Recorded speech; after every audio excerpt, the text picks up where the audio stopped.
Chris, how you feeling? I'm feeling great. How are you? I'm good. You're good? You know what I'm really excited about though? What's that? You already know. Run the title card. Yeah. Run the title card.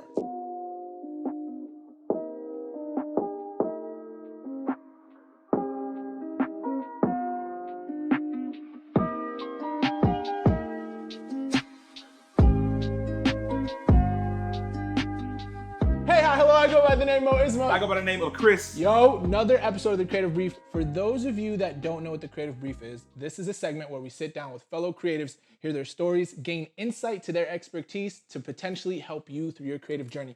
Chris. Look, if you're new to the channel, we want to welcome you. If you are returning, welcome back. We missed you, as always.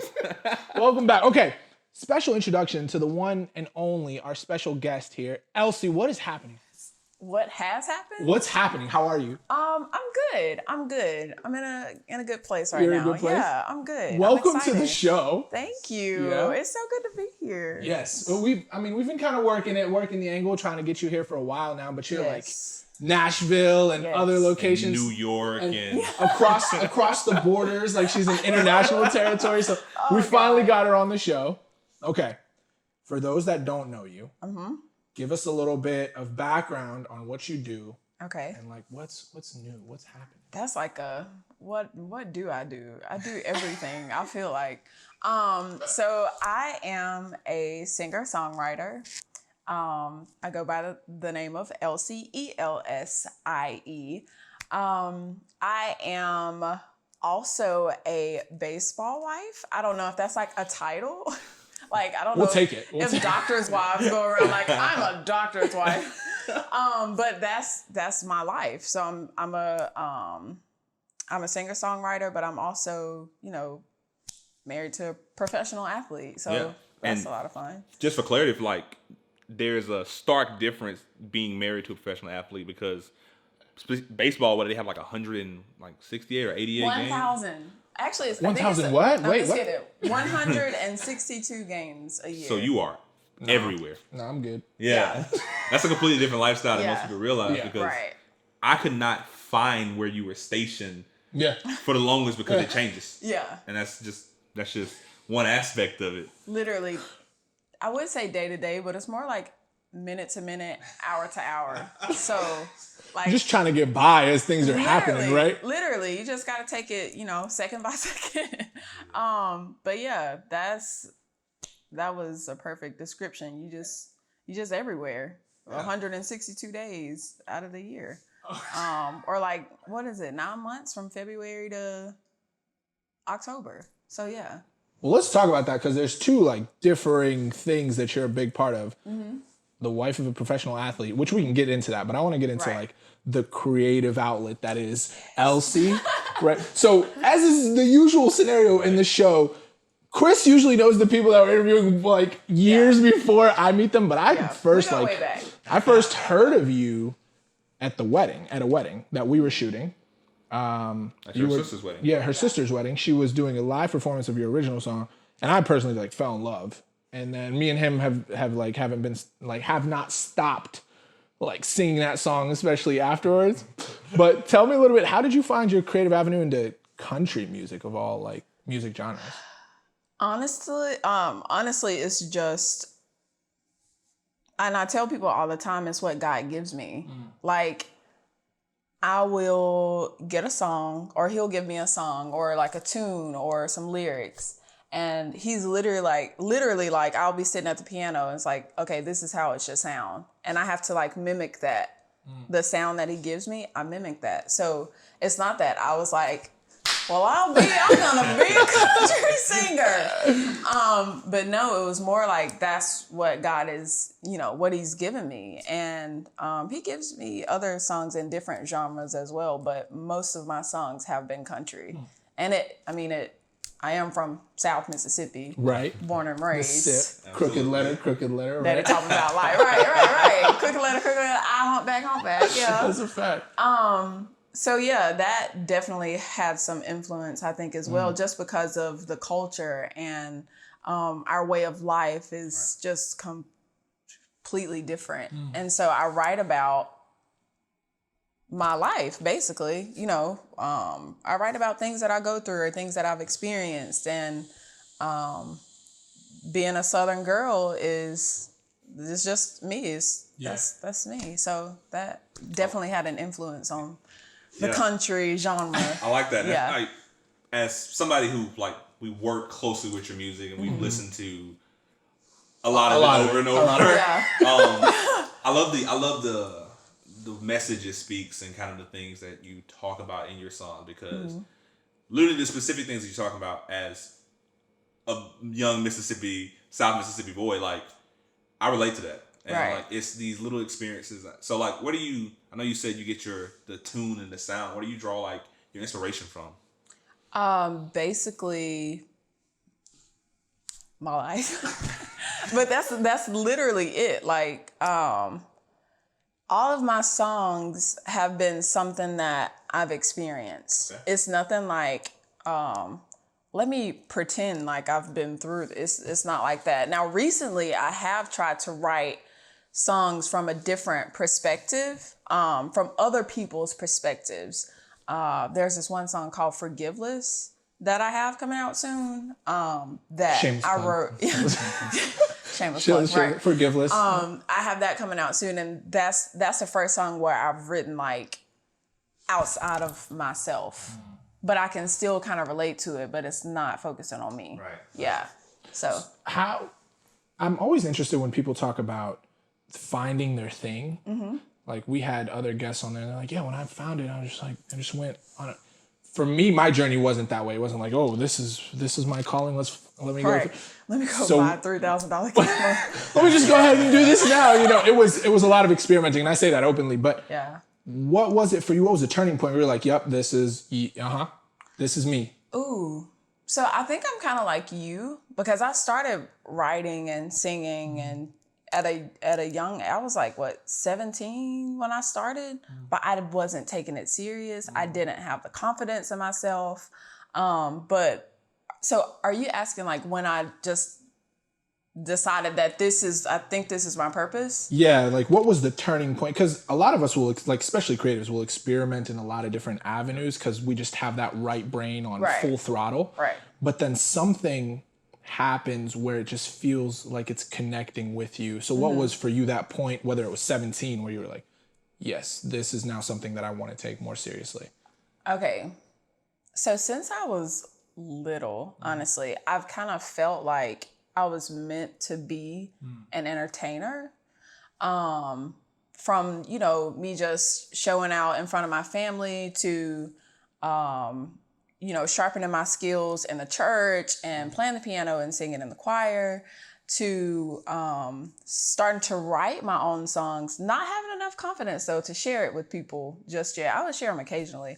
But I decided it was after I got married, and my husband, Anthony, he really just made me realize that this is something that I should maybe take a little more seriously, because I guess he just let me know that I was, good and worthy of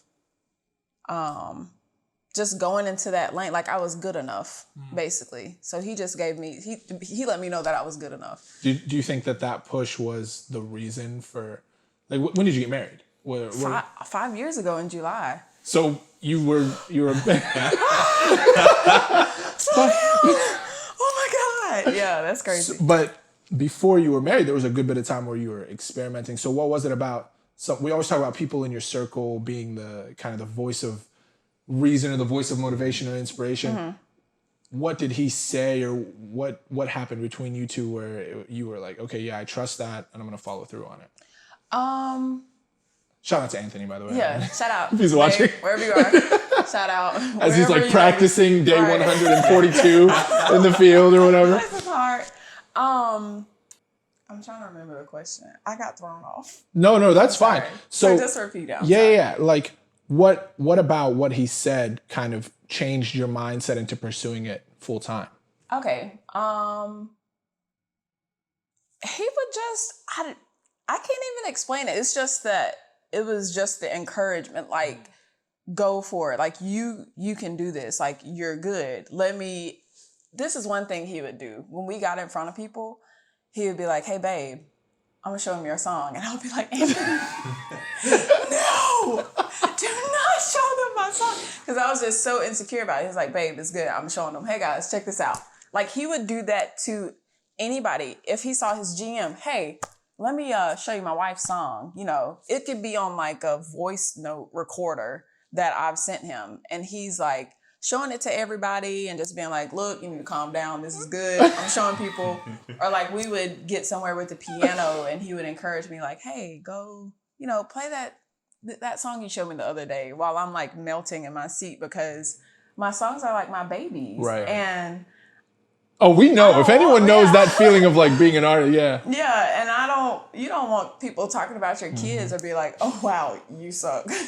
So, yeah, that was probably it when he started to just kind of like promote your stuff, actually. Oh, promoting. Wow. Like to this day, Anthony will whip out his phone like no matter where we are, especially if we are if it's like high profile people in the room. Yeah. I recently performed in Toronto, and the DJ who is actually Drake's DJ, like he DJs for OVO.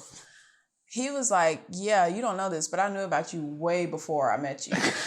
And I was like, what? When? What? Huh? He was like, yeah, your husband promotes you. Like, he told me about you and told me to check out your stuff. And so, yeah, that was definitely like, I was like, oh, so if he has confidence in me, I should probably have a little bit of confidence in myself. Right. I mean, like, spoiler alert. Yeah. You make great music. Oh, facts. And that's thanks, like, guys. and that's the thing with like, whether it be most creatives and self-doubt is like always it's the devil creeping back. It really is an enemy, like not even kidding. Man. Yeah. And like having somebody that's like force you to put yourself out there and giving that reassurance is like, yeah, it's just essential almost. It's you have to.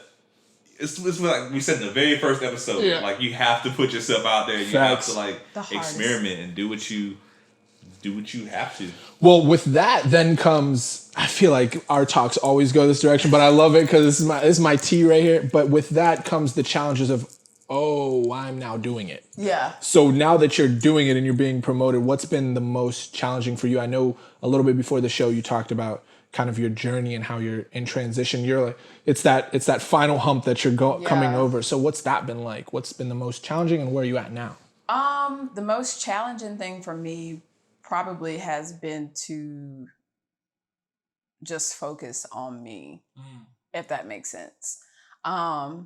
So like we mentioned before, I do travel a lot with Anthony, and for the longest, the first 4 years, I felt like I had to be there.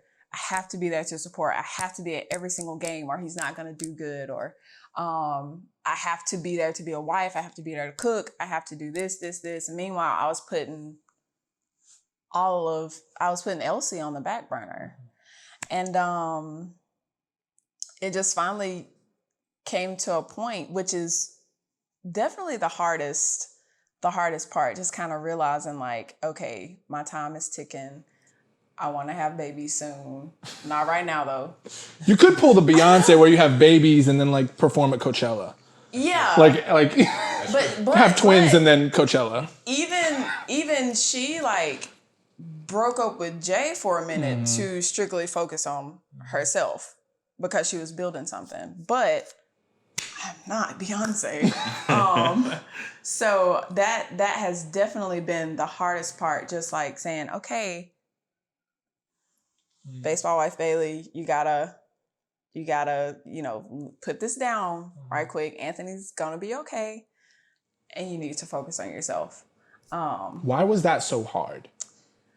Was it because of just how you valued the relationship, or was it more of like an internal, the self-doubt saying, well, I don't want to pursue this because if I do, then I have to follow through and make it a reality. So, or was it a mixture of both? Why was it so difficult? Yeah, I'm thinking it's a mixture of both. Because, like I mentioned before, the baseball life, whether people want to believe it or not, it's really hard. It's difficult. So I felt like part of me was like, I really, really, really need to be there for him when he's going through like these slumps and, you know, these ups and downs. It's very emotionally draining, can be. So I felt like I needed to be there to support him. I felt like I would have been a bad wife if I wasn't there. And I didn't want to deal with that guilt. But at the same time, I knew that my time was ticking. And if I needed to do something, it needed to be now. And also, you know, putting yourself out there is just really hard. Honestly, it's like, are people gonna like me? Like, will they think my music is trash? Yeah. Just like the self-doubt creeps in, like we mentioned before, and it's definitely a combination of both, because now I'm like, okay, I got my foot in the water. Guess I gotta go for a swim now. True. You know? Right. So I'm swimming.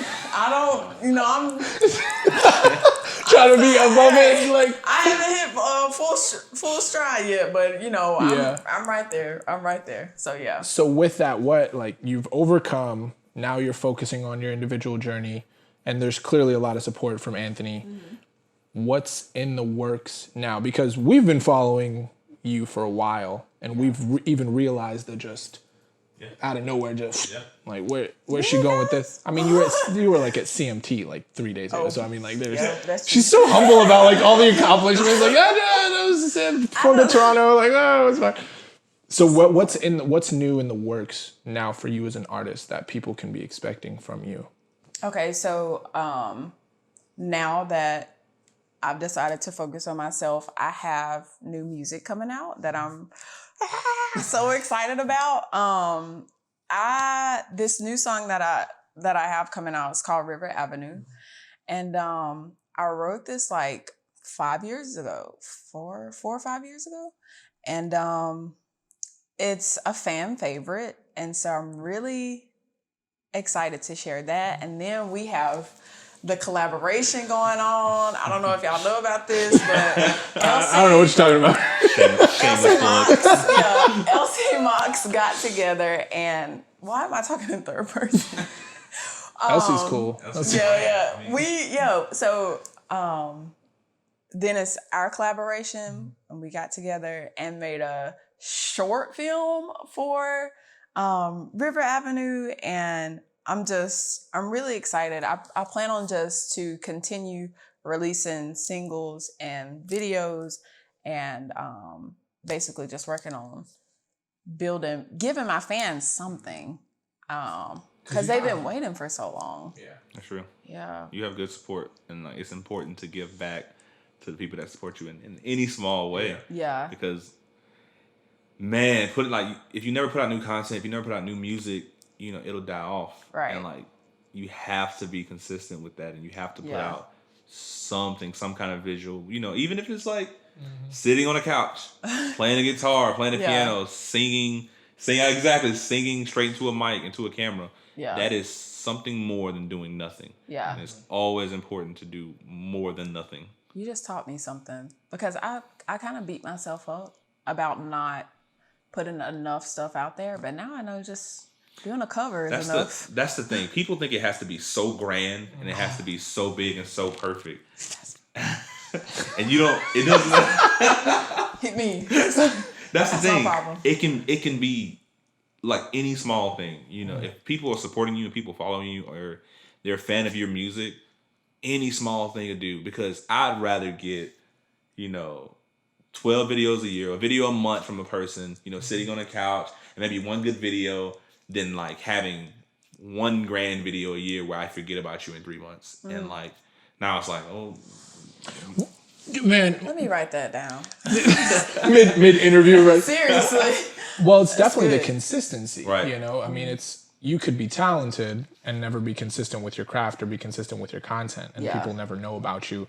And then it goes back to like, what are you trying to accomplish? Exactly. You know what I mean? Like, if you're just trying to be this low key person that does local bar shows or local talent shows, then that's fine too. But to be known or to feel like your art is impacting someone else's life, you have to be able to, I guess, overcome the perfectionist curse that we've brought up multiple times. Like, the first time I do it, it has to be this amazing, Christopher Nolan Exactly. type visual. It's like, no, it's gonna be trash. But at least that's okay. fine, because you're gonna learn from that one and you're gonna make one that's even better the next time. Yeah. So what? 4 years before releasing it though? 4 to 5. Okay, so here's the thing. We recorded River Avenue, but it was not. It sounds absolutely nothing. See, the first version was not the best, but you overcame. No, I refused though. I was like, because I didn't feel it. My soul didn't say yes. Right. My soul was like, not quite. Right. And so me and my producer, Nick Smith, Dip in That Studio, shameless plug. You just shouting out everybody today, huh? Me and my producer Nick, we went back and we just completely rearranged he rearranged it. I just told him what to do and he was like, oh, okay. But yeah, we went back, stripped it all the way down and built it from the ground up. And now I'm so proud. My soul is saying yes now. Before my soul was like, nah, baby, not yet. No, this ain't it. But yeah, that's You're ready for that because that's coming out the 21st of this month, right? This June month 21st. is June. Yeah, June the premiere is June 21st. That's right. So you know how they do in Hollywood where you get the premiere a few days before the actual movie? Right. So the premiere will be the 21st, and I won't drop the song and the video for the public for online and until that Sunday, 23rd. Oh, okay. I was worried. I was like, oh, so it's not dropping in the same week. So this is exclusive. No, this is like just 2 days. Okay, It's just all right. 2 days in between. That makes sense. So yeah, I want the premiere to be like definitely be exclusive for people that want to come go out and it's for the enjoy fans, yourself. right? Exactly. So yeah, that's exciting. It is. That's exciting not because we're a part of it, but because it's exciting in general. It's good. It's a damn good song. So. Oh, thanks. Yeah. Thanks, guys. Thank you. Okay. I'm trying to work on like accepting compliments. Thank you so much. Thank you so much. Okay, I know I'm the shit. Okay. No. Real character goes out on the podcast. I'm getting in my ear that we need to stop here shortly. The producers are telling me that we're right at the end of the segment. But where can people find you online and where can they follow you? Okay. So I have a website, iloveelsie.com. Okay. All of my information, if you want to book me or listen to some music or buy some merch, everything is there. If you want to keep up with what's going on, everything is on iloveelsie.com. Okay. My socials, they also have everything, all kinds of information and behind the scenes type stuff on there. And that's It's Just Elsie. It's Just Elsie. Wait, at Elsie. No. It's just It's just Elsie. Okay, I thought it was It's Just Elsie. I was like, okay, so it's Elsie. No. Because people, I'm local, so people like to call me by my local before global. They like to just be like Bailey, and I'm like, not on stage. I'm Elsie. Not my government name. Right. Jesus. I'm trying to build a brand here, people. Or like the newspaper would be like, Bailey Alford, Elsie in parentheses. So like, to be a little sassy, I just made all of my handles at It's Just Elsie. And that's Facebook, Instagram. Instagram has 2 underscores after it. It's all going to be in the description. Yeah. So like we're going to put it because we Okay. need to make sure that people know exactly where to find you. I'm just ready for like this to be aired in 5 years as your like first visual segment, and we can't even get like a phone call with you by then. No. That's what's gonna. That's what I can't wait for. It's like remember when people used to call her by a government name, and now no one can stop yelling Elsie. We gotta go through 3 siblings just to get to Bailey. Chance, nothing. Okay, all right.